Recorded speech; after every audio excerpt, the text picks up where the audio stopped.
All right, it's right at the top of the hour. Welcome to this week's product chat, NHITO in the time of social distancing. We are love to have you here. Just a reminder, these really are just conversations for the product community about product and what we're doing. These are the kind of great sort of opportunities and interactions we're building up in the alumni community. And we thought this was a great time too to just kind of publish it out and invite everybody in. Today, we have two instructors joining us, like a 2-for-1 special. You can see that they have the same interior designer, Paul and Amy. So Paul Young, Amy Graham, two of our instructors. They're not only great instructors, but I know them both personally. They're great people. They have a ton of experience in product, leading product teams, kind of living and breathing the pragmatic framework before they joined our team. So they've got great perspective, and I think we're going to have a good discussion. Amy, are you going to share your screen? Yep, oh, I'm sorry, Rebecca. I did, That's and all right. it's up. I just didn't hit share.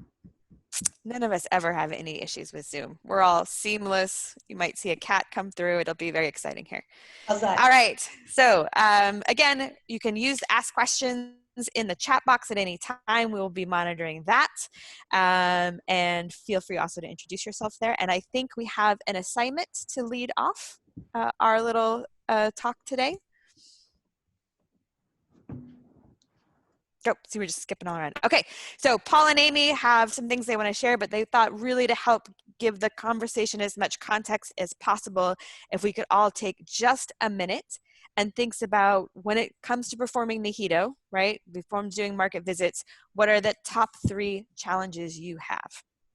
Yeah, we want everyone to take maybe 30 seconds and just think about this. And again, NHITO, if you're not familiar with the term, nothing important happens in the office. We're talking about doing your market research, doing your qualitative, doing your field visits, getting out there and talking to your buyers, talking to your users, and really understanding them at a deep level. That's what we're talking about here today. Obviously, there are challenges right now going on with that, and we'd like to talk about how to resolve some of those. There's no silver bullet, that we can provide that will get us over, all the challenges that are going on with the quarantine and everything else. But some of the things we want to talk about today will put us on a more sustainable path. So how about everyone just take a moment and think about, what are your top 3, what are your big challenges when it comes to executing your market research right now? Type them into the chat. We'll take a few minutes and pull those all together, and then we'll talk about some stuff that we collected as well.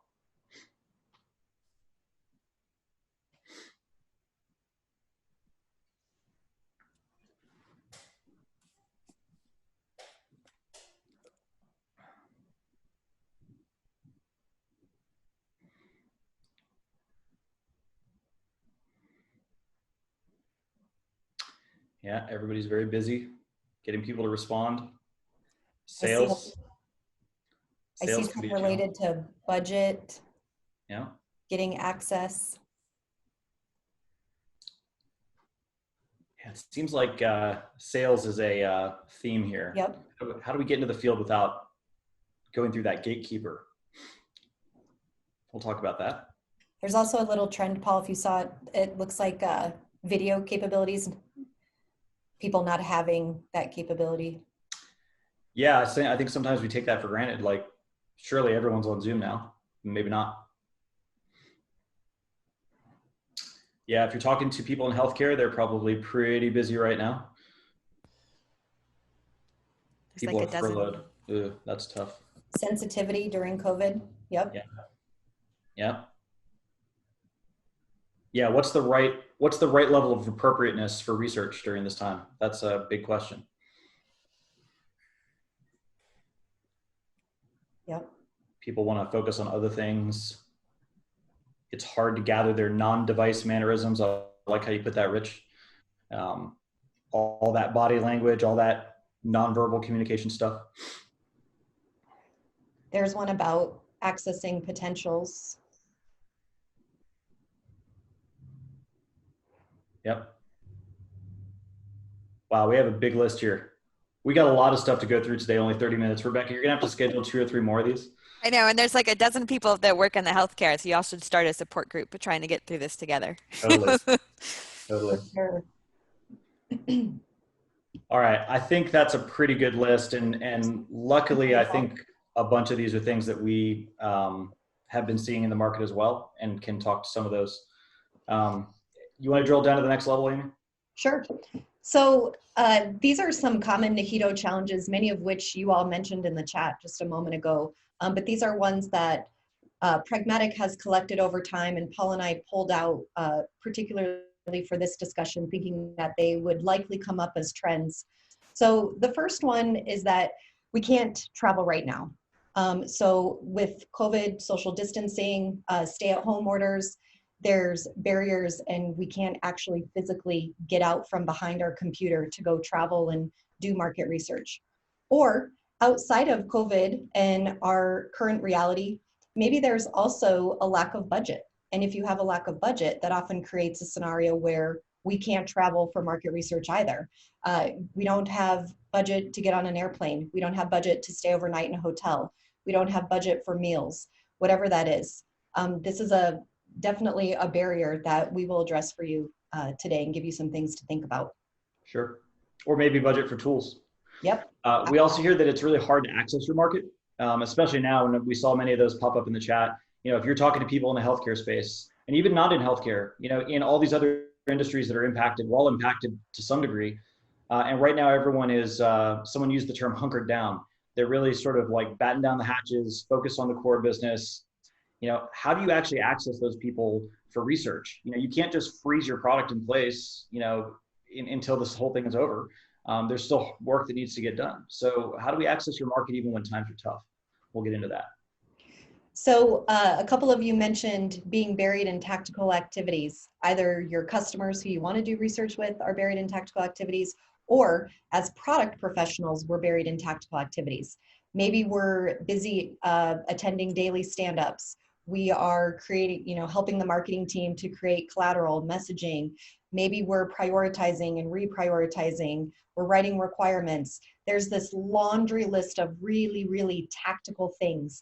Maybe you spend 50% of your time doing demos and presentations of the roadmap.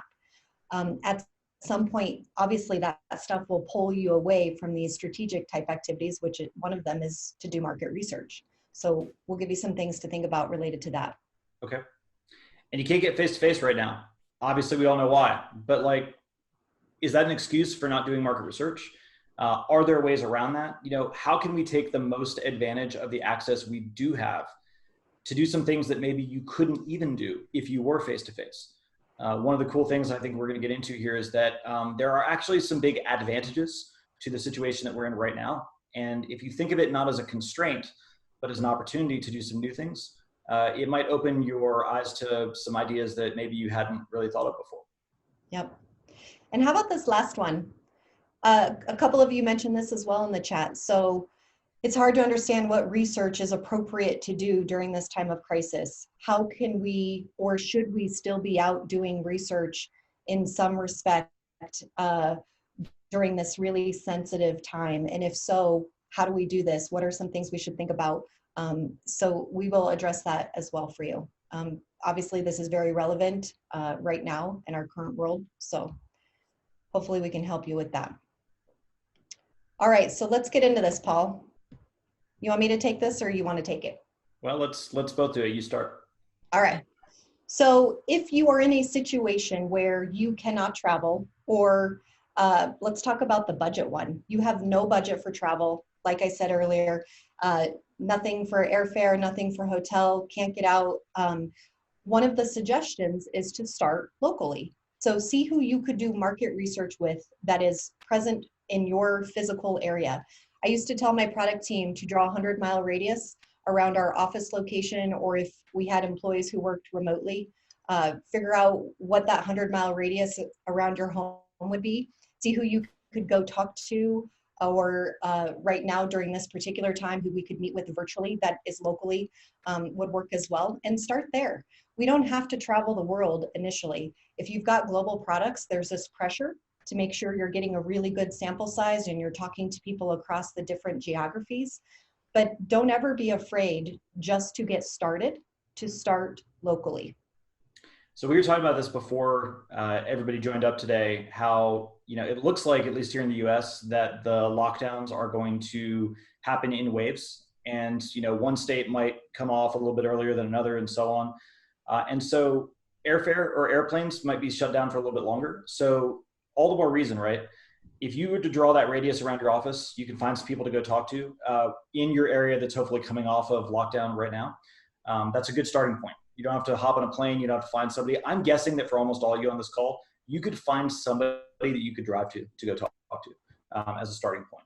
And that's usually a good place. And what you're going to find is that as we start to come off of that lockdown, people are really going to want that touch. They're going to want to be able to be seen outside their office.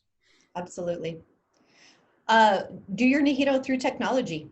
So I fully acknowledge and understand that several of you commented that some of your customers or people in your market may not have technology or appropriate video capabilities.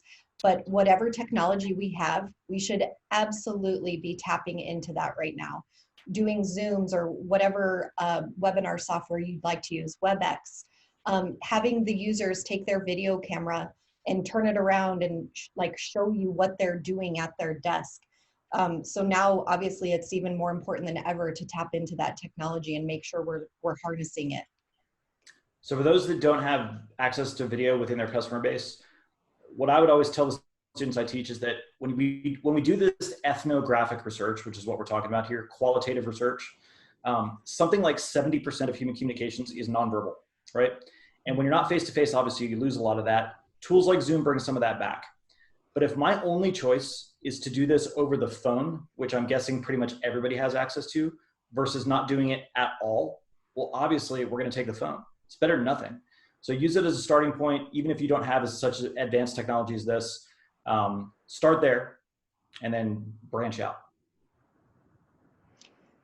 How about bundling your NHITO sessions together? So, you know, obviously we want to be very sensitive to people's time and whatnot. And maybe now we can take 3 of our customers and we can meet with them virtually through technology and do NHITO sessions together. It's one of the, 3-for-1 type of deal, rather than individual ones if there are time constraints or constraints on our customer side, and we can only get them during certain time frames, but we can actually have people do it at the same time. What about the last one, Paul? Creating a marketing event. You want to speak to it? We were brainstorming about this one the other day, and this is something that I've seen some of the clients that we've worked with do successfully, where like take an event like this, a webinar, or some sort of coffee talk or office hours or whatever. Maybe you want to create something like that in conjunction with your marketing team to pull people to it. And then once they're there, you give them something of value, like a talk, kind of like what we're doing now. It'd be pretty easy for us to capture a handful of you after a call like this to say, hey, we want to do some NHITO within our client base. You could do the exact same thing. The cost of doing one of these is relatively low as compared to going to a trade show or something like that, but the value is pretty high. So just create a very simple marketing event and then tack on some NHITO at the end of it, and you're going to find that people are going to be a lot more receptive to that. Yeah. And Rich, I see your question in the chat right now. So you asked, how do we get folks comfortable with sharing the video of them? So sometimes what it takes is for us to show ourselves on video, for us to be vulnerable and put ourselves out there. And then sometimes that's just enough for the customers, or have that conversation in advance. We'd really, really like to observe certain behaviors or see your workspace, or have you show us your spreadsheets that you're working with or the different tools, whatnot, and have that conversation in advance.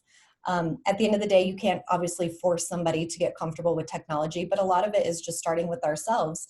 And if we're comfortable with it and we can get on video, then sometimes that will give us just enough for the end. Paul, any other suggestions? I think the key there is informality, right?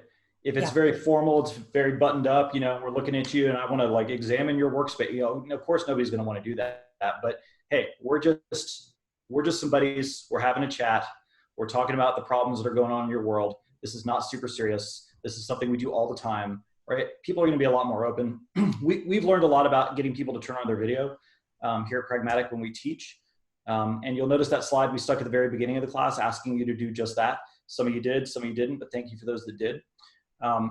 Don't discount in group settings the power of the icebreaker as well, where you talk about something that isn't necessarily related to your research, but just I like to ask people, give me a restaurant recommendation in your city so that when I come there, I can figure out where to go eat, because I don't eat at hotels or chains. And so usually that like kind of starts the conversation. Yep. Any questions on this slide before we move on to the next one? I see another comment from Albert. Mural. That's an interesting tool. I'll have to look at that. Thanks, Yep. Albert. Thanks, Albert. That's a great tool. We've used that. Cool. All right, let's get into this next one. So a lot of you expressed a barrier or a challenge around getting access to your market. Sometimes this access or this barrier rather can come from sales. So they put up this barrier and say, you're not talking to my customers. If any of you have experienced that, we'll talk about a couple related things such as getting buy-in and that sort of thing. But one thing you can do just initially right off the bat, if your sales team is giving you pushback and they're creating a barrier for you to get in touch with current customers or people who are in your pipeline, what we would encourage you to look at are your potentials. So for those of you who have attended pragmatic classes, particularly the foundations course, if you remember, we show you this pie chart. And within that pie chart, there are 3 subgroups to your market.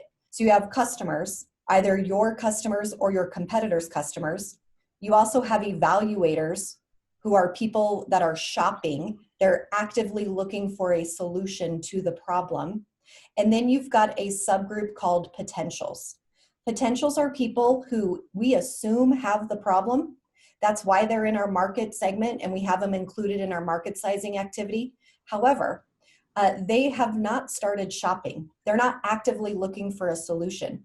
So if you're getting this barrier thrown up from your sales team about talking to your current customers or people who are in the sales cycle, we would encourage you to go look at the potential group.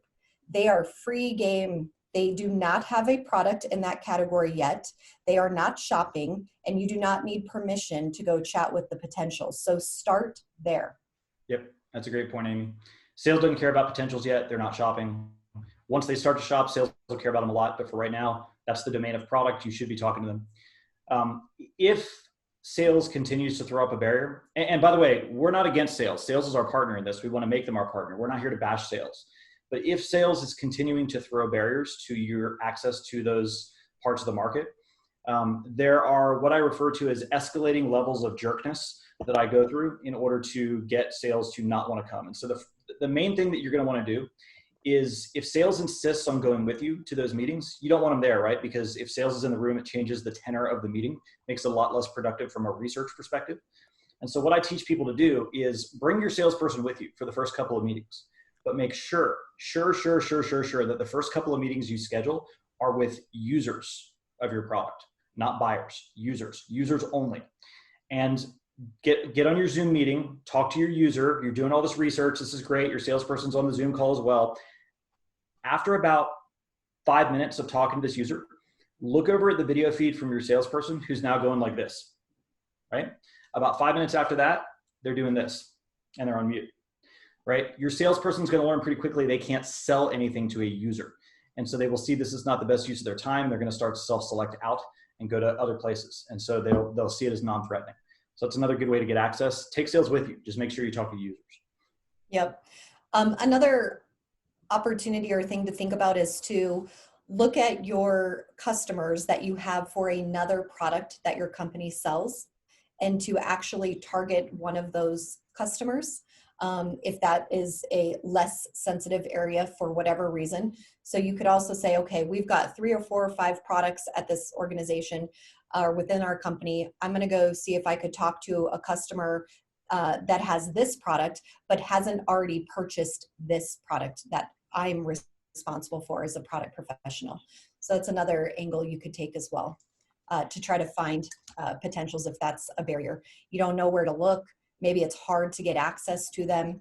Start by looking at customers of other products you have and then go there. And of course, you could always buy a list, right? You can go to, there's any number of market research firms that will go recruit to a profile. You can pay them and they'll assemble a list for you. We put that last because that's our least favorite. But it is something that you could do, especially now. You could start kicking up that research so that when we exit this scenario that we're in now, you have a fresh set of people to go talk to. Yep. And Albert, you're absolutely right. You can get a lot of helpful information from your buyer. I think what Paul was saying is if you've got this resistance from sales, start with users just to try to build that trust and buy-in. But we're not at all suggesting you don't do market research with buyers. That's definitely critical. Yep. All right, how about this challenge around tactical activities? So many of us say, well, I don't have time to do market research, or I can't do market research because I am buried in all of these tactical, execution-oriented things. I am busy putting out fires. I'm doing demos, presentations, whatever those things are. Here are a couple of suggestions for you or things to think about. The first one is you could take a look at the pragmatic framework, those 37 activities, and you could divide the labor. It does not have to fall on one person. Those 37 boxes don't mean that they have to be executed on or even owned by product entirely. We can divide the labor up. We can have our marketing teams help. We can have sales or sales enablement. Maybe we've got a pricing team. There's all sorts of people who can participate in actually owning that framework, and that will help free us up, hopefully, some level so that we can focus on studying the market, becoming the expert of the market, and getting a really good finger on the pulse. That's right. You can also add new resources, right? That's obviously the toughest, right? Now, nowadays it's hard to add new resources, especially now many of you are under hiring freezes, but that is an opportunity as well. And then the third way is you could be ruthless in the prioritization of your time. And the operative word there is ruthless. If you find yourself having to take on so much that you can't possibly finish it all, then one example is that in the past I had to essentially put the role of the product owner and product manager under one person. But what I told him was that he was only the product owner for his product on Monday and Friday. On Tuesday, Wednesday, Thursday, he was product manager. And so on Tuesday through Thursday, I didn't expect to see him in the office. He was doing NHITO, he was doing his Zoom meetings, he was doing other stuff that wasn't related to grooming backlogs and going to stand-ups. Now, the engineering team didn't like that a whole lot, but it did work because if you are that ruthless in how you prioritize your time, then you have the ability to get stuff done. If you aren't, then what ends up happening is the most tactical, firefighting, noisiest part of your job dominates and takes over. And pretty soon all the strategic forward-facing stuff, like what we're talking about here, researching your market, gets laid to the wayside. And so that is one other solution. You got to be really ruthless. Yeah, and Paul, I just want to echo what you said. I do want to acknowledge, though, that it's hard. A lot of us can't just block out every Tuesday or every Thursday. What my product team did was try to ease into it. So we blocked out 2 hours every Tuesday or Thursday morning. Then we moved it to a 4-hour block. And then eventually you start to extend that out. People will start to build the discipline and respect that time that you have blocked. You just need to be accountable to yourselves. You need to be accountable for what you're trying to accomplish and stay true to that. During these periods of time, I am not going to get distracted. I am going to focus on doing market research related activities. Maybe that's studying data, maybe that's scheduling appointments, maybe that's conducting a win-loss interview, maybe that's analyzing the win-loss interview data you already have, but you're doing something related to market research during those periods of time. And it will, over time, eventually just become part of the culture. Yeah. There's actually a fourth potential solution to tactical activities or consuming your time that we didn't put on here. And that's find a new job. But I don't put that on there because that's probably not the best solution. I will warn you that the grass is always greener on the other side. You look over at that other company and you're like, wow, they do it really well. Then you get over there and find it's the very similar situation. So word of caution, but sometimes that's the best solution. Albert, I just wanted to make a quick comment.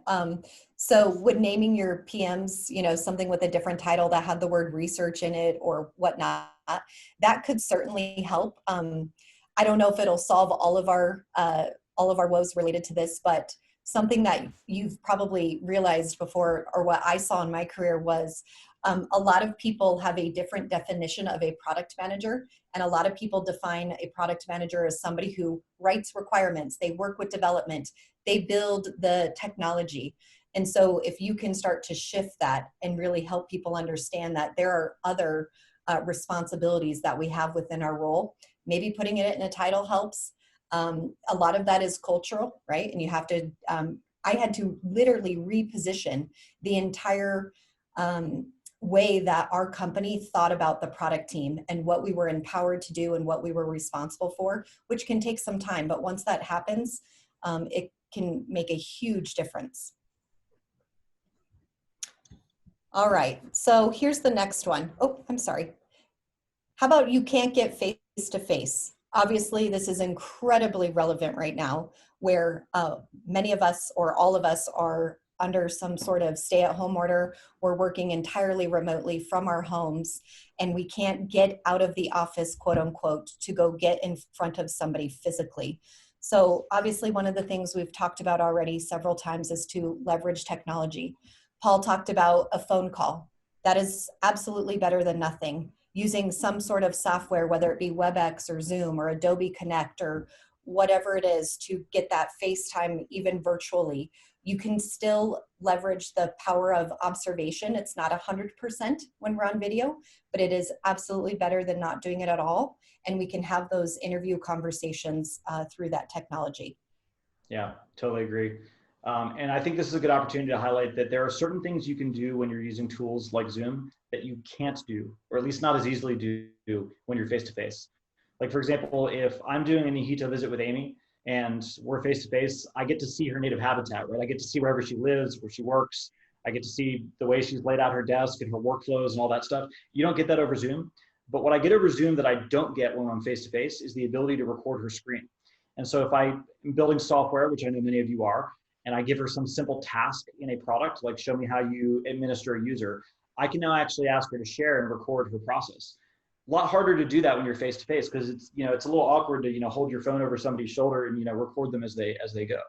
Yep. And so I think this is an opportunity to do something that maybe would be a lot harder to do if you were face to face. And then the last bullet up here that I would encourage you all to think about and really take action on is, if you can't get face to face with people, and maybe there are barriers from a technical perspective for whatever reason, don't let this time be wasted. Use the time that you have right now, regardless, for research-related activities. So affinity mapping. This is the fancy term for having multiple inputs that map to a single problem. Take a look at your data, in other words, that you've already collected. Information that you already have from the market historically, and take a look at it and start to categorize those problems. Start to put them into buckets by likeness and similarities.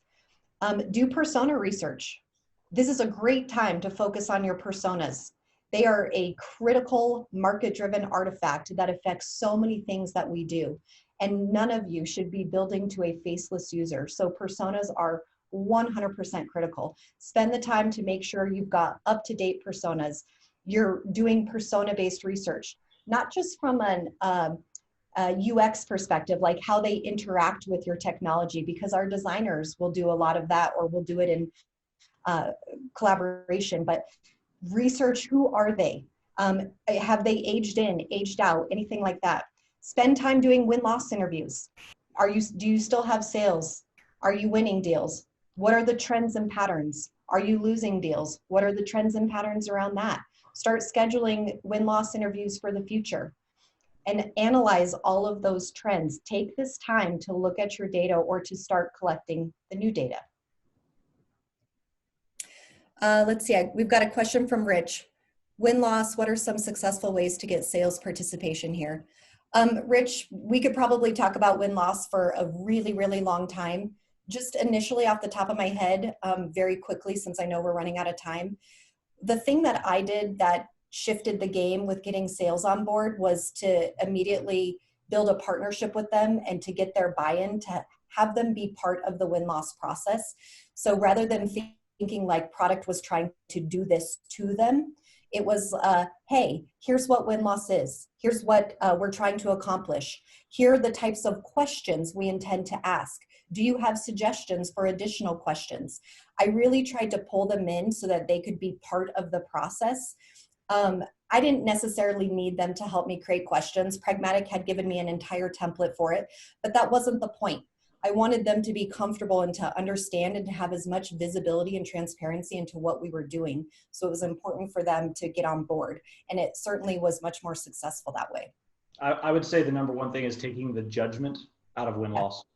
Win-loss is not about judging sales, right? Sales people are one part of the overall process of getting someone to buy something, Yep. but they're a small part. You know, so good win-loss is not about the sales team. Good win-loss is about changing the way we as an organization, from marketing and content development through lead generation, through the sales process, all the way through after the sale and getting them to be a referral. It's about that entire thing. So how do we as an organization need to change, not just how does the sales team need to change? Once they understand that, it's not just about them, they're a lot more on board. Yep, absolutely. And just before you guys go, Neil, I think also asked a really great question regarding how much prioritization to give items that come up during NHITO that are more specifically related to the pandemic, and how do you balance that out? That's a good question. Another one where I feel like we would need to know a lot about your specific situation to really answer, but I think the answer there is it depends on your industry, your product, where it is in the life cycle, any number of other variables. You know, for many of you, this is going to be, you know, a pretty large, you know, blip on the radar. It's going to go, it'll impact us for a year or two. And then we'll look back 5 or 6 years from now and say, wow, that was painful, but I'm still executing on the overall plan that I envisioned before, you know, we ultimately went through this. For others, if you're in the, you know, ventilator industry, you know, if you're making N95 masks, then obviously this is changing everything you do. And so you're going to take a lot more cues from the market as to what's going on right now, and your challenges are completely different. So I don't want to give a blanket answer to that, but rather to say, step back for a second and think about, if you were to zip into the future 5 years and we're looking back at this, would you say this is one of those sort of events that is changing the entire course of my company and my product, or not? And then that'll answer the question for how much you need to pay attention to any given piece of feedback right now. And Paul, I actually think that's a really good segue into this last challenge, specifically the third bullet. But one of the barriers or challenges or issues that many of you commented on, which happens to be our last challenge we'll talk about, is what's appropriate in this time of crisis, in this time of social distancing, with COVID happening. How can I do market research? Should I still be doing market research? So we believe that doing research it may be even more important than now than ever. So just because we're in this really difficult, challenging, weird, not normal time right now doesn't mean we should put our products on hold. It doesn't mean we should freeze our research efforts. It might be absolutely critical for many of you, as Paul was saying, depending on the industry you're in, the type of products you make, it could affect things in ways we never, ever anticipated or expected. Absolutely. I mean, one of the things I always share with executive teams is that the lifeblood of your product team is their ability to drink at the fountain of market knowledge on a continuous basis. And if you stop drinking from that fountain, eventually you're going to go dry. And so we can't afford to let things go dry. Now, you got to be gentle about how you frame these requests for research during this time of crisis. But people want to buy products that solve problems that are relevant to them. And so, yes, even though they're busy right now, yes, even though they're distracted, people are pretty receptive if you go to them with a research request that is framed correctly. So if you go to them and say, hey, we're all dealing with the challenges of this right now. We're all humans. I can empathize with you and you with me. Part of my job is to make sure that we as an organization are solving the right problems for you, and we're solving them in the right way. If we frame up a conversation like that, people stand back for a second and say, okay, this is not a sales engagement. This is something much deeper. And they're trying to be real with me. They're trying to be human. They're trying to solve problems. They're actually doing work on my behalf. And it makes it a lot more of a receptive conversation, even during a rough time like this, that you can still get yourself into. So definitely recommend not putting things on pause. Yep. Operate with an increased level of sensitivity. Make sure that we're very, very conscious about how we're positioned. And this third bullet on the slide right here, think about what's going on today in our world, what's going on 2 months from now. How could it impact our distribution strategy? Some of us have to conduct sales in a manner we haven't done before. Some of us might have to allow our buyers to receive our products in a way that they historically have not received them, or they're using them in different ways. Yeah. You all know, I'm sure, there are parts of the machine that's used to put somebody under anesthesia that's being used for a ventilator. Like, we are repurposing different products for different things now. Yeah. Your urgency might change. There could be an incredible sense of urgency right now. Maybe the urgency has stepped back, but it'll pick up again. We have to keep our finger on the pulse of the urgency. We have to look at the impact of our product.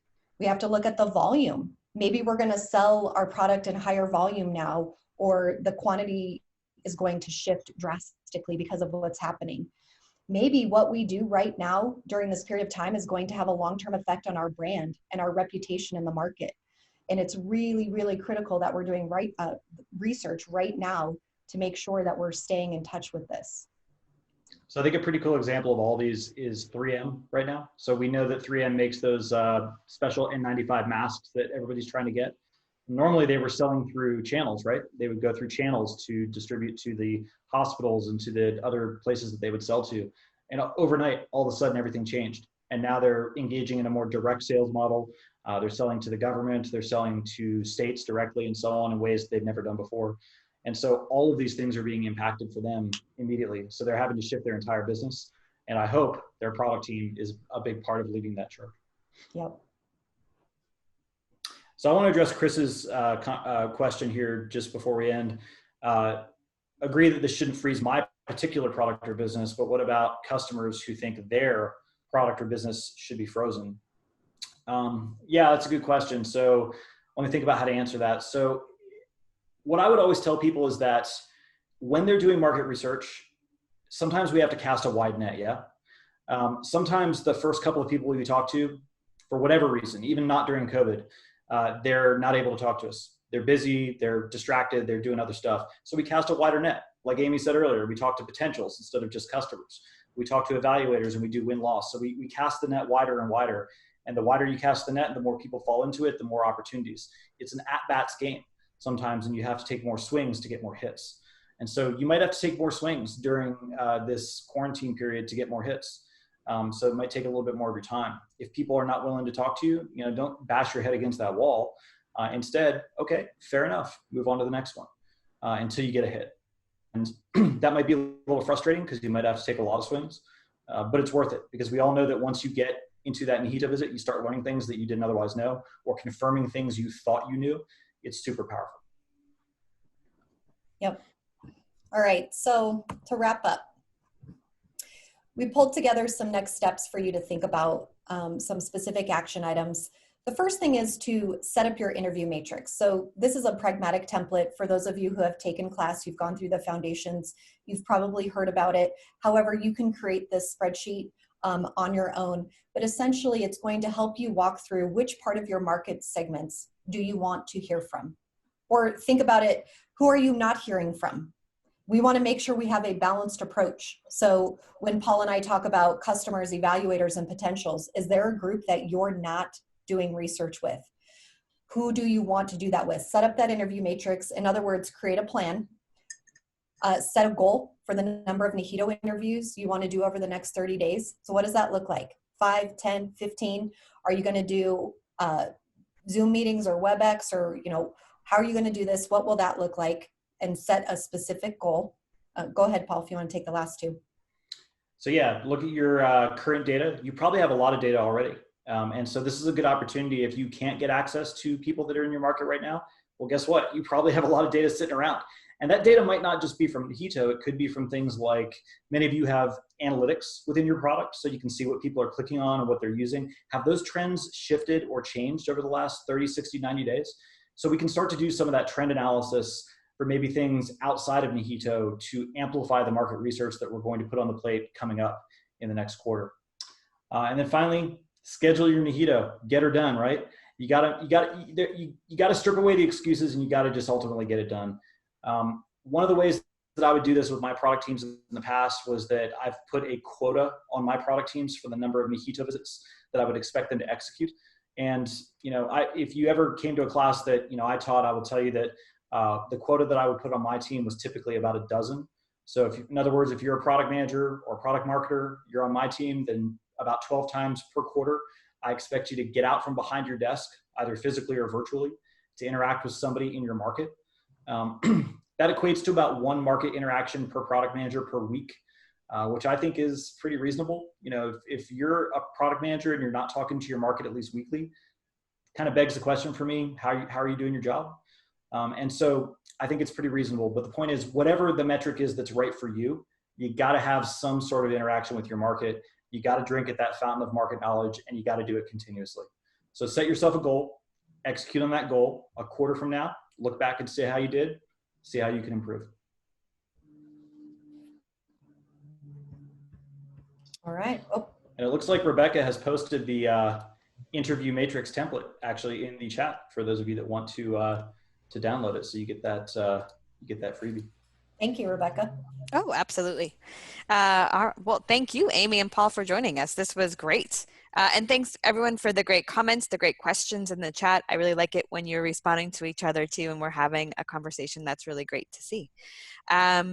Next week, our product chat is about how do you market in the times of crisis, sort of lessons from 9/11 and what we learned from there. So that'll be next Tuesday with Rod Griffith. That's going to be a great session, so I encourage you to join us then.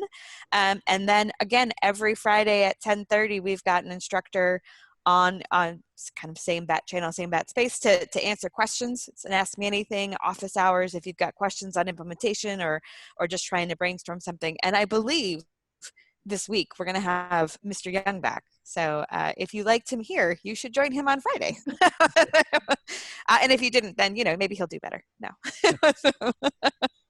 But it was really great to have you all. Thank you everyone for joining us, and we'll see you later in the week. Stay safe, stay healthy.